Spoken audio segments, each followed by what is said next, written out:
Katropa, sa wakas, nandito na ang part 2. Alam kong matagal yung inantay ang part 2 ng kwento na ito. Pero bago yan, ay huwag mong kalimutan na mag-subscribe at i-click na rin ang bell para updated ka sa mga susunod ko pang mga video.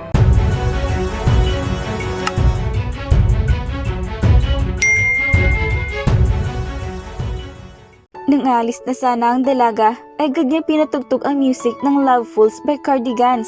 Saktong nasa chorus ito na nagsasabing, love me, say that you love me." Nang marinig iyon ng dalaga, ay bahagya naman itong napangiti at tila kinikilig. Nang humarap ulit ito sa binata, ay bigla naman itong nagulat nang nasa harapan niya na ito at malapit na malapit ang kanilang mukha. Tipong isang tulak na lang ay parang maghahalikan na silang dalawa. Bigla namang nalaki ang mata ng dalaga. Siyempre, sa tanang buhay niya ay hindi niya pa naranasang mahalikan. Agad naman niyang itinulak ang binata, dahilan para mawalan ito ng balanse sa katawan at matumba. Kasabay din niyon ay natanggal ang noong towel na kanyang pang-cover sa pang-ibang bahagi ng kanyang katawan, dahilan para makita ng harap-harapan ni Jasmine ang kargada nito. "Ay! Cobra!"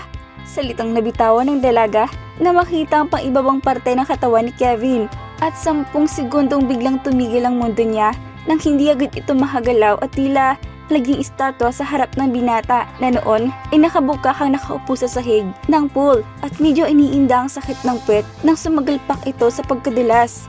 Hoy, malaki ba? Gusto mo hawakan? Nang marinig iyon ng dalaga ay tila agad itong natauhan. "Ugok!" Sabay na tumalikod ito sa binata at naglakad ng dire-diretso. Nang mga oras na iyon ay hindi may paliwanag ni Jasmine ang kanyang nararamdaman. Ewan ba kung naiinis siya sa binata o sa kanyang sarili. Nang makapasok na ito sa mansyon ay sinilip niya si Kevin sa pool at doon ay nakita niyang medyo paika-ika ito sa paghakbang papunta sa isa sa mga upuan habang isang kamay nito ay nakahawak sa kanyang puwet. Kita rin niyang nasaktan si Kevin ng mga sandaling iyon. "Ikaw ba naman ang madulas at sumagalpak? Mapapamura ka na lang basta." Habang tinitingnan ni Jasmine ang binata ay nakaramdam ito ng awa at guilt sa sarili. Kung hindi niya kasi itinulak ito ay hindi naman ito mawawalan ng balanse at madudulas. Napapikit na lang ng mata si Jasmine at napahampas sa kanyang ulo. Sabay ay bumalik na ito sa kanyang kwarto. Habang nasa kwarto naman siya, ay iniisip niya pa din ang kalagayan ng binata. At syempre, sumasagi din sa kanyang isipan ang kanyang nakitang di karapat-dapat. At sa tuwing dumaraan iyon sa kanyang isipan, ay hindi niya maiiwasan ng matawa. Nahihiya tuloy siya humarap sa binata. Kung tutuusin kasi, ay kasalanan niya talaga ang nangyari. Kevin? Ayos ka lang ba? Hey, gusto ko pala mag-sorry. Mga katagang sinasabi ni Jasmine na tila nagpa-practice sa kanyang sasabihin kung sakaling magkaharap silang dalawa ni Kevin. Kanina pa din ito pabalik-balik ng lakad habang kinakagat ang isang daliri sa kamay. "This is ridiculous. Kung tutusin, kasalanan niya naman talaga. Kung hindi siya nagpatugtog ng music, sana hindi ako bababa. At yung hindi niya ako nilapitan, hindi ko rin siya matutulak." Naghalo-halo na ang nararamdaman ni Jasmine ng mga oras na iyon. Naiinis man siya sa binata pero nangingibabaw pa rin ang awa niya dito at ang inis sa sarili. Humugot ito ng malalim na hininga at sabay na lumabas sa kanyang kwarto para puntahan ang binata. Ni nasa pool pa din at nagpapahinga. You wanna say something? Agad na bungad sa kanya ni Kevin. Yeah. I just wanna say sorry. Hindi ka kasi madudulas kung hindi kita tinulak. Sagot niya kay Kevin habang nakatayo ito sa bandang gilid kung saan ito nakahiga sa pool chair. Napangiti naman ang bahagya ang binata at saka tumayo at kinuha ang isang malaking paper bag. Sabay abot sa dalaga. Oh, para sa'yo. "Para sa akin? Para saan? Peace offering?" Sabay na tinignan ng dalaga kung ano man ang nasa loob nito. At nang kanyang makita kung ano man ito, ay bigla namang nalaki ang kanyang mga mata. Isa kasi itong Chanel bag at alam niyang mamahalin ng ganoong bag. "Hindi mo naman kailangan gawin to eh." Nang mabanggit iyon ni Jasmine ay kagad na inagaw ni Kevin ang bag. "Uy! Akin na!"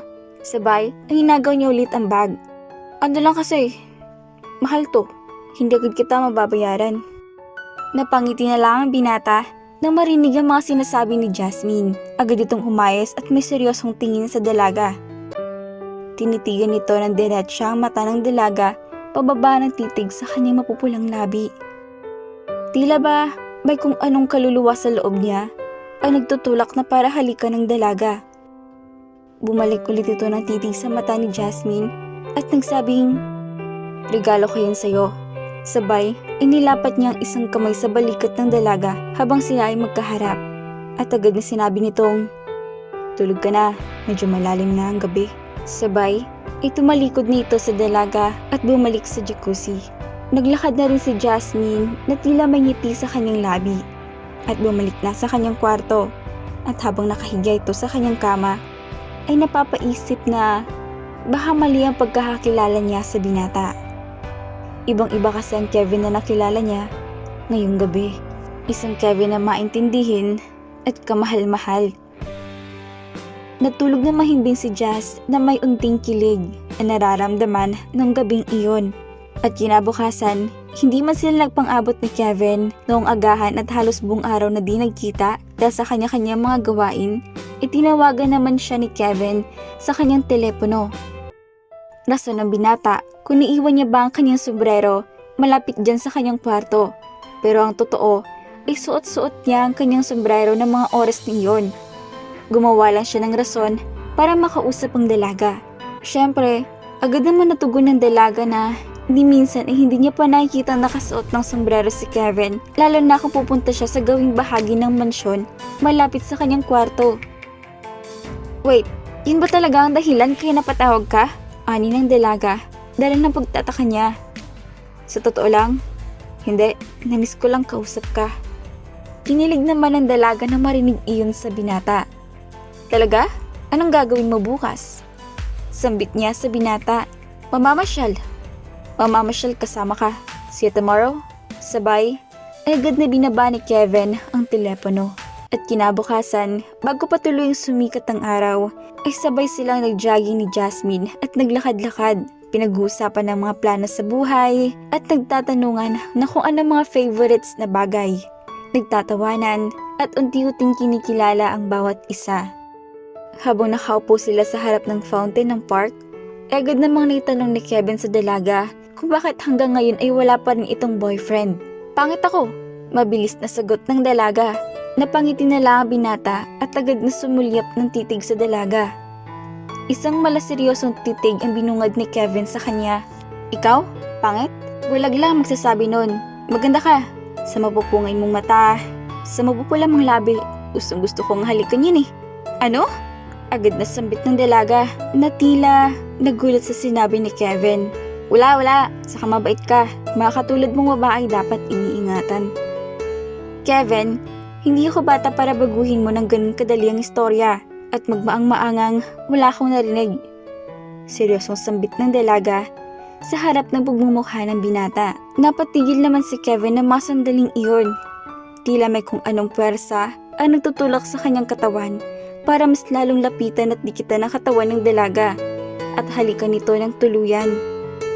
Habang papalapit ang mukha at katawan niya para halikan ang mapupulang labi ng dalaga, tuwang-tuwa naman ang kanyang isipan. Sa isipan niya kasi, this is it. Panalo na siya sa pustahan nilang magtotropa. Oras na mahalikan niya lang ito ay bingo. Alam niya kasi sa sarili niya na nakuha niya na ang loob ng dalaga. Pagkatapos nito, ang ilan pang mga araw ay iiwan niya rin ito tulad ng ginawa niya sa mga naging girlfriend niya noon. Iyon ang mga bagay na tumatakbo sa isipan ni Kevin nang papalapit na kanilang mga labi. Pero biglang nagbago at nawala na parang bula ang lahat ng iyon.